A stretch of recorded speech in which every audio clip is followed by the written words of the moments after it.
പ്രിയപ്പെട്ടവരെ, ഞാൻ വലിയ പ്രസംഗത്തിനൊന്നും മുതിരുന്നില്ല. നമ്മുടെ സ്കൂളിന്റെ പ്രിയപ്പെട്ട മാനേജർ ശ്രീ റഹ്മത്തുള്ള ചിറക്കൽ അവറുകൾ അദ്ദേഹം പ്രസംഗം അവസാനിപ്പിച്ചപ്പോൾ പറഞ്ഞൊരു കാര്യം, സ്കൂളിന്റെ കാര്യത്തിൽ ഒരു ശ്രദ്ധയുണ്ടാവണമെന്നാണ്. ഞാൻ അതിൽ നിന്ന് എൻ്റെ പ്രസംഗം തുടങ്ങുകയാണ്.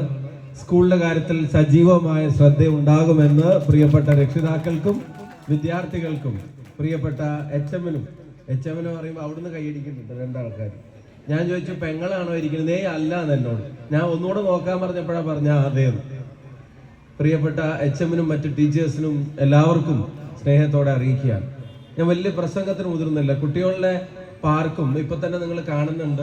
അവിടെ ആരെങ്കിലും ഒന്ന് ശ്രദ്ധിക്കണേ, ഒരുപാട് ആൾക്കാർ അതിന്റെ മേലെ ഉണ്ട്. ആരെങ്കിലും ഒന്നോ രണ്ടോ മുതിർന്ന ആളുകൾ അവരുടെ ഒരു ചെറിയ ശ്രദ്ധ ഉണ്ടാവണം. അപ്പൊ സ്കൂളിലെ പാർക്കും കുട്ടികളിലെ കളിയും സ്നേഹവും കൂടിച്ചേരലൊക്കെ എത്രത്തോളം വലിയ ആവശ്യമാണ് എന്നുള്ളത് നമ്മളിപ്പോൾ തിരിച്ചറിയാൻ തുടങ്ങി. ഈ അടുത്ത ദിവസങ്ങളിലായിട്ട് കണ്ടുകൊണ്ടിരിക്കുന്ന വാർത്തകൾ, ഈ അടുത്ത ദിവസങ്ങളിലായി ഉണ്ടായിക്കൊണ്ടിരിക്കുന്ന മരണങ്ങൾ, കൊലപാതക പരമ്പരകൾ, സ്വന്തം രക്ഷിതാക്കളെ മാതാപിതാക്കളെ കൊല്ലുന്ന മക്കളെ സംബന്ധിച്ച് ഉൾപ്പെടെയുള്ള വാർത്തകളൊക്കെ പുറത്തു വരുമ്പോൾ കുട്ടികൾ ഇങ്ങനെ ഒരു 6 ഇഞ്ച് സ്ക്രീനും മൊബൈൽ ഫോണും ഒക്കെ മാത്രമായിട്ട് ഇരുന്നാൽ പോരാ.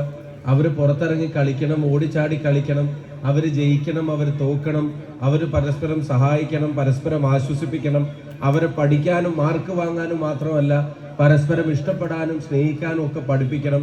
അവരോട് കരിയറിനെ പറ്റി മാത്രമല്ല മനുഷ്യത്വത്തെ പറ്റിയും സംസാരിക്കണം. അവർക്ക് മാർക്കും റാങ്കും മാത്രമല്ല, അവർക്ക് പരസ്പര ബഹുമാനവും വിശ്വാസവും സാഹോദര്യവും ഒക്കെ അതൊക്കെ ബോധപൂർവം തന്നെ ചെറുപ്പത്തിൽ പറഞ്ഞുണ്ടാക്കേണ്ട ഗുണങ്ങളാണ് എന്നുള്ളത് നമുക്ക് മനസ്സിലാവാണ്. പഴയ കാലത്ത് അതൊക്കെ സ്വാഭാവികമായി കുട്ടികൾ അങ്ങനെയല്ലേ പഠിക്കുകയുള്ളൂ, അങ്ങനെയല്ലേ വളരുള്ളൂ എന്ന് വിചാരിച്ചിരുന്നിടത്തിപ്പോൾ കാര്യങ്ങൾ മാറുക. ഇപ്പൊ കേൾക്കുന്ന വാർത്തകളൊക്കെ വിശ്വസിക്കാൻ പ്രയാസമാണ്. സിനിമാ കഥകളിൽ പോലും ഒരു കഥയായിട്ട് എഴുതിയ ആളുകൾ വിശ്വസിക്കുമോ എന്ന് ആലോചിച്ച് നമ്മുടെ സിനിമകളിൽ നിങ്ങൾ കണ്ടു കാണും. രക്ഷിതാക്കളെ മക്കളെ കൊല്ലുന്ന സിനിമകൾ അപൂർവമാണ്, വളരെ കുറവാണ്. എന്ന് വെച്ചാൽ അതിന്റെ കാര്യം എന്ത് ലോജിക്കില്ലായ്മ എഴുതിയാലും ഇങ്ങനെയൊക്കെ എഴുതിയ ആളുകൾക്ക് ഉൾക്കൊള്ളാൻ പറ്റുമോ എന്നുള്ളതാണ് പ്രാർത്ഥന. പക്ഷെ എന്താ പണ്ടൊക്കെ രക്ഷിതാക്കൾ പ്രാർത്ഥിച്ചിരുന്നത് എന്താ? മുമ്പും ഇപ്പോഴും ഒക്കെ രക്ഷിതാക്കളുടെ പ്രാർത്ഥന എന്താ?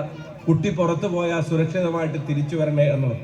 വലിയ വീടാണെങ്കിൽ മാത്രമല്ല, ഓടിട്ട വീടാണോ അല്ലെങ്കിൽ ഓലമേഞ്ഞ വീടാണോ അല്ലെങ്കിൽ ടാർപോളിൻ ഷീറ്റാണോ കൂരയാണോ കുടിലാണോ തറവാടാണോ കൊട്ടാരമാണോ എന്നുള്ളത് ഒന്നുമല്ല. ഏത് അമ്മയും പ്രാർത്ഥിക്കുന്നത് കുട്ടി സുരക്ഷിതമായിട്ട് തിരിച്ചു വരണം എന്നുള്ളതാ. ഇപ്പോ നടക്കുന്ന സംഭവവികാസങ്ങളെ കാണുമ്പോൾ ആളുകൾ വീടിനകത്ത് കൊല്ലപ്പെടരുത് എന്ന് പ്രാർത്ഥിക്കുന്ന തരത്തിലേക്ക് കാര്യങ്ങൾ മാറുമ്പോൾ LP സ്കൂളിലെ കുട്ടികളെ തൊട്ട് നമ്മൾ ഈ സ്നേഹത്തോടെ പരസ്പരം ഇഷ്ടത്തോടെ വളരാനും പഠിപ്പിക്കേണ്ട ഒരു കാലം തന്നെയാണ്.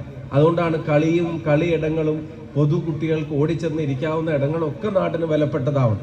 അതുകൊണ്ട് തന്നെയാണ് ഈ LP സ്കൂളിന്റെ കാര്യത്തിൽ ഒരു ശ്രദ്ധയുണ്ടാവണമെന്ന് മാനേജർ പറയുമ്പോൾ ഒരു ജനപ്രതിനിധി എന്ന നിലയ്ക്ക് ഒരു പൊതുവിദ്യാലയത്തിലേക്ക് കുട്ടികളെ അയക്കുന്നതിന്റെ പേരിൽ ഒരു രക്ഷിതാക്കളും ദുഃഖിക്കേണ്ടി വരരുത് എന്നുള്ളത് നമ്മുടെയൊക്കെ ഉത്തരവാദിത്തം തന്നെയാണ്. ആ ഉത്തരവാദിത്തം നിറവേറ്റുന്ന കാര്യത്തിൽ സജീവമായി ഞാൻ ഈ സ്ഥാപനത്തിന്റെ കൂടെ ഉണ്ടായിരിക്കും എന്ന് മാത്രം പറയാൻ ആഗ്രഹിക്കുന്നു.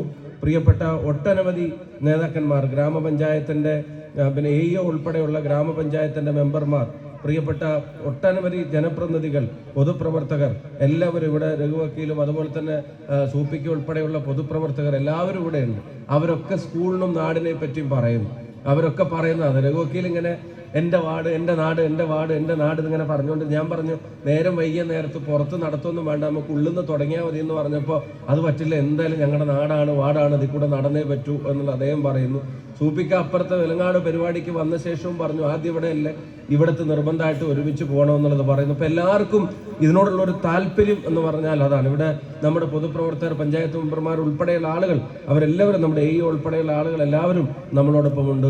എല്ലാവരോടും ഉറപ്പിച്ച് പറയുന്നു, പൊതുവിദ്യാലയങ്ങളുടെ സംരക്ഷണത്തിന് വേണ്ടി നാടിൻ്റെ കൂടെ ഉണ്ടാകും, ഈ കുഞ്ഞു കുട്ടികളുടെ കൂടെ ഉണ്ടാകും, പ്രിയപ്പെട്ട രക്ഷിതാക്കളുടെയും അധ്യാപകരുടെയും കൂടെ ഉണ്ടാകുമെന്ന് മാത്രം പറഞ്ഞുകൊണ്ട് നവീകരിച്ച കെട്ടിടത്തിൻ്റെയും പാർക്കിൻ്റെയും ഈ വാർഷിക ആഘോഷങ്ങളെയും ഔപചാരികമായ ഉദ്ഘാടന കർമ്മം ഔപചാരികമായി നിർവഹിച്ചതായി പ്രഖ്യാപിച്ചുകൊണ്ട് എൻ്റെ വാക്കുകൾ ഞാൻ ഉപസംഹരിക്കുന്നു.